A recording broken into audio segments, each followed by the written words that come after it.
Está. Bueno, acá estamos regresando de la meseta de Somuncurá con mi amigo Domingo Sigrossi. Fuimos estimulados por la literatura de Jorge Castañeda, un escritor y poeta de la zona de la Patagonia Argentina, de la ciudad de Balcheta. Y a raíz de esa lectura, emprendimos una recorrida hacia la meseta de Somuncurá, un tesoro de la Patagonia Argentina, bastante desconocido. Esperemos que la gente a futuro la conozca porque es realmente maravillosa. Tuvimos la suerte de indagar en Balcheta por Jorge Castañeda, no lo encontramos, seguimos los pasos de él, conseguimos su teléfono y estamos acá en su casa de las Grutas y se los vamos a presentar. Acá está con nosotros don Jorge Castañeda. ¿Qué tal? ¿Cómo les va? ¿Cómo está Castañeda? Es un gusto para nosotros, un honor entrevistarlo y nos gustaría que nos haga una reseña acerca del estímulo artístico suyo a raíz de su vida en la Patagonia Argentina. Bueno, sí, yo tuve nacimiento en la ciudad de Bahía Blanca, porque fui gestado en Balcheta, pero el nacimiento en Bahía Blanca, porque venía mal el parto y volvimos a Balcheta después de nacer y estuve hasta los 5 años. Luego mi padre tomó trabajos en Vialidad Nacional y tuvimos que retornar a Bahía Blanca, que allí estuve hasta la época de mi juventud y estudiando y bueno, tuve una vida netamente ciudadana. Mi primer libro se llamó La ciudad y otros poemas, muy marcado por la vida en la ciudad. Y cuando llego a Balcheta, y que ya nos radicamos definitivamente, había una librería que vendía, entre otras cosas de ramos generales, algunos libros. Y yo ya era un gran lector y me gustaba mucho la literatura, ya escribía. Y allí veo un libro de formato muy humilde, con un dibujo de un carro recostado, que se llamaba Bajo Cielo Sur. Y lo compré. Porque, bueno, ahí veo y descubro lo que era la poesía regional.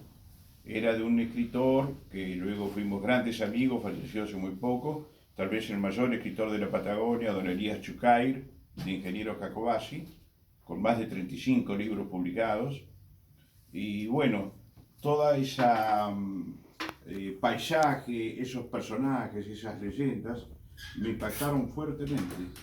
Y así fue como comencé a adentrarme en lo que es la literatura regional, que entre paréntesis habría que decir y explicar un poquito que regionales han sido los grandes escritores. Cervantes era un escritor reducido a un cierto sector de España, ¿no? Y eso lo volcó en el Quijote, o García Márquez a su pueblo Aracataca, o Juan Rulfo a su paisaje, Faulkner en Estados Unidos, al sur de Estados Unidos. Es decir, una vez dijo Tolstoy, pincha tu aldea y serás universal. Correcto. Es decir, todos tenemos esa impronta que es muy difícil de soslayar y que se va incorporando a uno y bueno, el compromiso mayor del escritor es tal vez reflejar lo que es su gente, su paisaje, su vida cotidiana. Muy bien, eso es lo que nos impactó a nosotros a través de la lectura de esta literatura. Realmente empezamos leyendo, no hemos leído todo, apenas hemos empezado a leer todo lo que ha escrito Jorge. Nos impactó un relato que se llama Meseta de Somuncurá, publicado en un diario, no recuerdo cuál, en donde él relata lo que significa y se nota patente con sus palabras lo que después vimos en la realidad. Hay un habitante que se llama Teófilo Pasos, al que fuimos a visitar y del que Jorge puede tal vez hablar un poco. Sí, bueno, primero algunos han denominado la meseta Sumuncurá, es la meseta más grande de nuestro país, ocupa el sur de la provincia de Río Negro y el norte de la provincia de Chubut, con una superficie igual casi a la provincia de Tucumán, así que es enorme. Y bueno, y reconocerla y conocerla tienen que ser los vaquianos, en algunos lugares que son prácticamente inaccesibles. Algún amigo que ha escrito varios libros, el sociólogo Freddy Macera, la ha definido como un horizonte en movimiento. Esto lo pueden entender los que han estado allí. Otro amigo dijo que era un llamado de claves ancestrales en acecho, y realmente es así. Se siente una sensación extraordinaria estar arriba de la meseta. Y bueno, su nombre significa piedra que habla o piedra que suena, por varias cosas. Primero, el doctor Casamiquela, en su libro de toponimia, explica que podía ser una piedra pitonisa que adivinaba la suerte para los guerreros tehuelches que iban a la batalla, y si pasaban por ella y se cortaban por una abertura entre las piedras, iban a tener suerte buena o mala en la batalla. Pero la meseta realmente es extraordinaria y es cuna de grandes leyendas. Aclaremos que abajo es un gran reservorio de agua, es cuna de grandes leyendas muy difundidas. Por ejemplo, el caballo de dos cabezas en la laguna Paraguay, que es el que adivina el estado del tiempo. Si mueve la cabeza para un lado, va a ser buen tiempo, y si la mueve para el otro va a ser mal tiempo, va a nevar, etcétera, etcétera. Está el Señor de las Aguas, que habita en la Laguna Azul, que tiene una tropilla invisible y que cuando llega, uno escucha cuando pasa por allí cómo abrevan los caballos bebiendo en las aguas de la laguna, y hay que dejarle algo, como casi todas las leyendas, propiciarla con algunos vicios, cigarrillos, lo que fuere, para permitir y acceder el paso. Si no, no se puede salir. Le pasa algo, o se quedan los caballos, o hay caídas, etcétera, etcétera. Pero son leyendas muy arraigadas. Después está la de la piedra rodadora. Es una piedra mágica, justamente curá significa piedra, de allí Namuncurá y Calfulcurá, ¿no? Y esa piedra redonda camina en los arenales, y el que la tiene poderes sobrenaturales. En desmedro de sus vecinos, por ejemplo, se le achica la hacienda a los vecinos y se agranda la hacienda de él, más ovejas, más yeguarizos, demás, pero tiene las exigencias que hay que pedir, y la entrega de un familiar por año. Se ha hecho un trabajo muy interesante, los alumnos de la escuela de Chipauquil, sobre esta leyenda de la piedra rodadora, de todas maneras muy arraigada entre la gente de campo, que da entidad a todas estas cosas, que son generalmente caídas del panteón mapuche y tehuelche, ¿no? Pero sí, allí vive gente, pobladores muy sufridos, que soportan temperaturas extremas, soportan los bajos precios de la lana, soportan miles de penurias, los caminos muy difíciles que a veces no pueden retornar a los centros poblados. Y bueno, uno de ellos, muy reconocido, se llama don Teófilo Pasos, un hombre que vive allí en la Laguna Azul, y que allí tiene su casita, su puesto muy humilde. Y en una oportunidad hubo una gran creciente porque había llovido mucho, y la Laguna Azul, él tenía la casa a las orillas de la laguna, creció mucho y le inundó la casa. Y todavía se ve bajo el agua los restos de la casa que era. Y él vivió en una cueva hasta que pudo nuevamente rehacer su casa. Un vecino muy querido en la zona de Bacheta, un hombre conocedor. Él allí conoce todos los misterios que tiene la meseta. Por ejemplo, los pozos que respiran, que son pozos que están entre las piedras y tienen un ritmo de 36 horas que aspiran aire y 36 horas que expiran. que se cree que puede haber tenido comunicación con los océanos. Es una de las teorías, porque si no, no tiene sentido cómo puede suceder eso. Está La Gotera, un lugar impresionante arriba en un cerro, donde va cayendo un agua cristalina, como una pila bautismal para aquellos que se acercan a ella.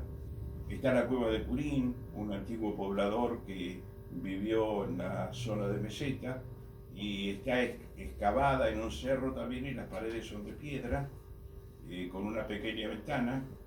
Y bueno, en esa Cueva de Purín, este poblador que cuidaba yeguarillos para una familia de patagones, llevaba una libreta negra donde sentaba el estado de los animales para los patrones, y también de su vida, ¿no? Aislado ahí en la meseta, lo que comía, si cazaba, algún guanaco.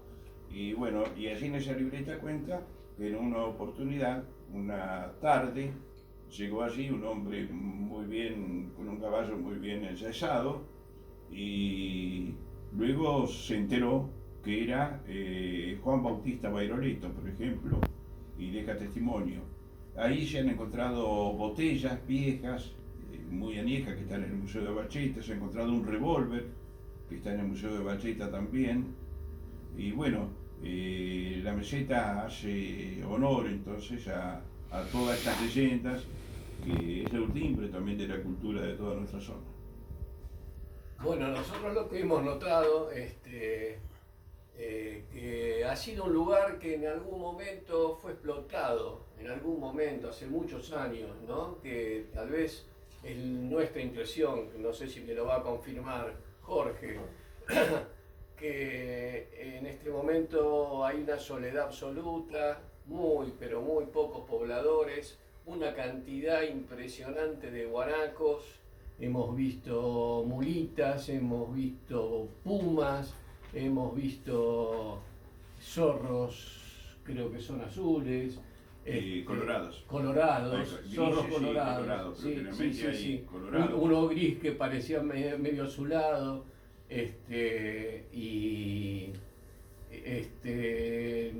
Alguien nos dijo, creo que fue Teófilo, que hubo una gran nevada en la década del 80 y generó este desierto que es ahora bello desierto, porque es un bello desierto en cuanto a vida humana, ¿no? Porque la naturaleza que uno observa es maravillosa. Así que no sé si es cierto esto que pasó, que nos contaron o algo por el estilo. Sí, fue justamente hoy, casualidad, ¿no? Acá nos estábamos acordando de la gran nevada del 82, que fue una nevada muy fuerte, tal vez una de las más fuertes que recordamos.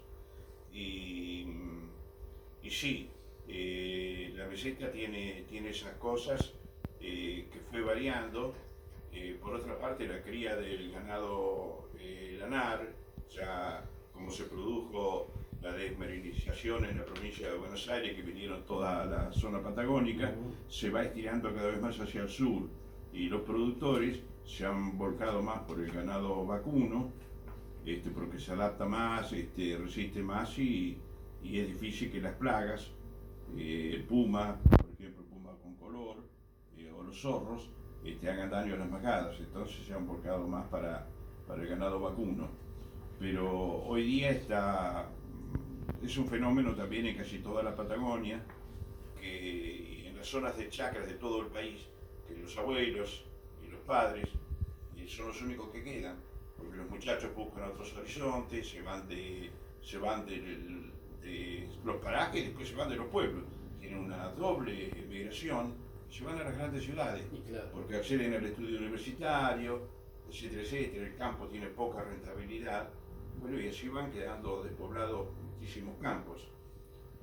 Pero que es un lugar muy mágico, sí, y no solamente eso. Antes del pueblo tehuelche,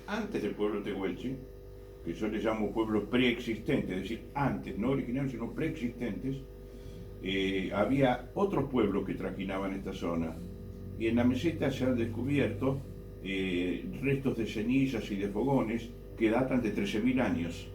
13.000 años que el pueblo tehuelche, el pueblo tehuelche está trajinando la zona de la Patagonia. Tremendo. Eh,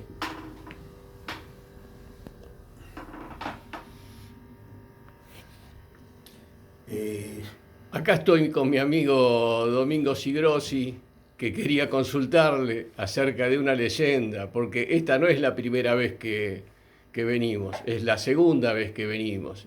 Y en la primera vez este, tuvimos que salir casi espantados, ¿no? De la sí, casa de Teófilo. lo recuerdo, lo recuerdo. Este, Fue así que durísimo, pero consultale, halagador. No, consultale a Jorge. yo le quería comentar, Jorge, que se comentaba que hay una leyenda de que cuando viene a visitar a la meseta, digamos, gente que no es del pueblo, no son bien recibidos por, decir, por la meseta en el sentido que se larga a llover, hay manifestaciones climáticas adversas.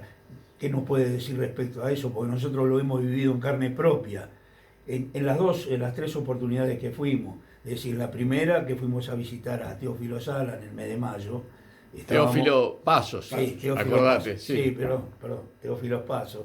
Estábamos hablando con él, intercambiando, interactuando, le habíamos llevado víveres y estábamos recién conociéndolo y se desató una tormenta tremenda que tuvimos que salir muy rápidamente para Valcheta, con toda la incertidumbre que eso genera, porque nuestro destino en realidad era terminar de cruzar la meseta hacia Conanilleu, es decir, volver hacia el sur, ¿no? Cruzarla. Y bueno, tuvimos que volver de vuelta a Valcheta y hasta que no llegamos a Valcheta no paró de llover. Y ahora en esta oportunidad que vinimos de vuelta, pudimos hacer el puntudo, pudimos hacer el corona, gracias a la meseta y al misticismo también de la meseta pudimos refugiarnos ahí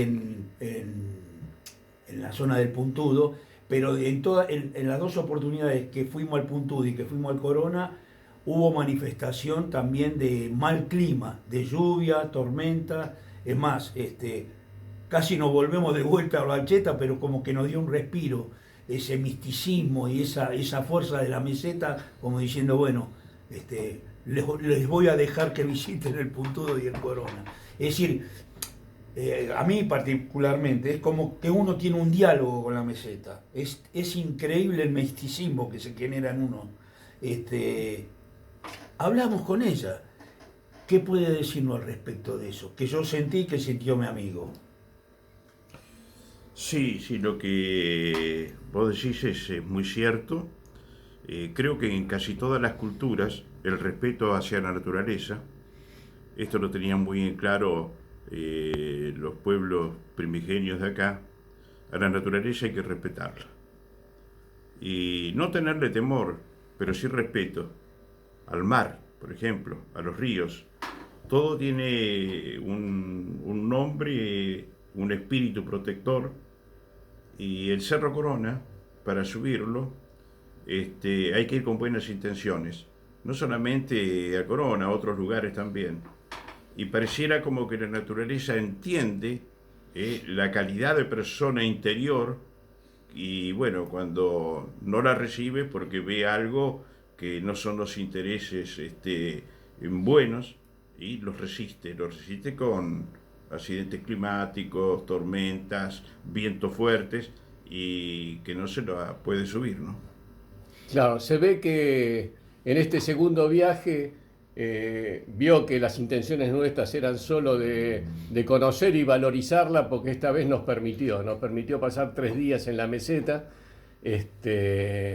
refugiados en una casa abandonada. Veníamos con nuestra carpa, pero imposible armar una carpa con vientos de 80 kilómetros por hora, así que encontramos esa casa abandonada, la utilizamos y paramos ahí cerca del puntudo y fuimos y venimos y quisimos llegar a Conanilleu, pero la ruta 60 llega a un punto 25 kilómetros o 20 kilómetros antes del mejorado, que está absolutamente destruida. Habría que venir con una Hammer porque no quisimos, a pesar de que tenemos una camioneta que la amamos, una 4x4 Toyota muy linda, pero no quisimos romperla, y si nos quedábamos ahí iba a ser muy difícil volver. Iban a ser 2 desaparecidos más en la meseta. Sí, yo quería, Como sé que hubo, ¿no?, desaparecidos en la meseta. sí, no, yo quería agregar con respecto a lo que dijo él, lo tomo como una concientización, ¿no? Porque lo hemos vivido, vamos a volver a la meseta, sé que recién nos está conociendo y no es leyenda, uno lo siente, así que sé positivamente que vamos a terminar siendo grandes amigos. Sí, no, eso es cierto, pero por otro lado, habría que transmitir de alguna forma, porque estar arriba de la meseta es una sensación Sí, que si uno no va y está, no se puede expresar con palabras. exacto. Primero es la inmensidad propia de la Patagonia, donde se ve toda la extensión, desde todo el paisaje en el contorno. En segundo lugar, el silencio habla, dice cosas, porque nosotros, en nuestra cultura occidental, estamos acostumbrados a hablar y hablar y hablar y no a escuchar. Cuando se está arriba de la meseta y uno escucha el viento, el sonido de las piedras y a veces el silencio total, porque hay un silencio total. Y por las noches, cuando está despejado, el cielo de Somuncurá se puede tocar con las manos. Miles de estrellas que parece que estuvieran encima nuestro. Una cosa también es la meseta ahora en invierno y otra cosa es la meseta en verano. Cambia completamente su paisaje. Hay pilas de monedas, por ejemplo, como esas de Bernini en el Vaticano, de Salomón, las columnas salomónicas. Hay mucha vegetación. Existe la leña de piedra, por ejemplo, que es un montón de vegetación muy achaparrada, que como no hay leña buena en la meseta, la gente se la va escarbando y con las raíces tienen combustible. Bueno, hay arroyos importantes, hay lagunas muy importantes, la Verde, la Azul, la Paraguay, y tiene una serie de misterios que realmente vienen de lejos y que hay que descubrirlos. Aquel que va con buenas intenciones de investigar, de descubrir, es bien recibido por la naturaleza, pero se ha dado muchos casos que hay gente que va a depredar, que se lleva cosas de la meseta, que va con malas intenciones, y bueno, y tal vez allí se genera un poco la leyenda de que la meseta rechaza a los que van con malas intenciones. De todas maneras, toda esta zona, en un tiempo milenario, estuvo bajo el agua de mar. Por eso en la meseta se pueden encontrar ostras y ostrones y vestigios de lo que era el mar. Es extraordinario, ¿no? Sí, bueno, realmente es algo que nos emocionó, y que nos estimula a volver. Ya estamos planeando volver en verano, y recorrer algunos lugares como los que acaba de describir Jorge, La Gotera y La Puerta, y tenemos la esperanza peregrina de que Teófilo Pasos nos acompañe. Acamparemos en la casa de él, y seguramente vamos a venir a visitarlo. Y si nos quiere acompañar, sería un placer enorme. Así que, Jorge Castañeda, un grande de Valcheta, muchas gracias por recibirnos, a usted y a toda su familia, que es una familia agradabilísima, que están acá al lado nuestro. Está su señora, su hijo, su hija, que bueno, ahora nos encuentra acá. Y bueno, genial, todo muy lindo y esperemos volver a verlo. Muchísimas gracias. No, gracias a ustedes por la nota y bueno, serán siempre bien recibidos. Muchas gracias.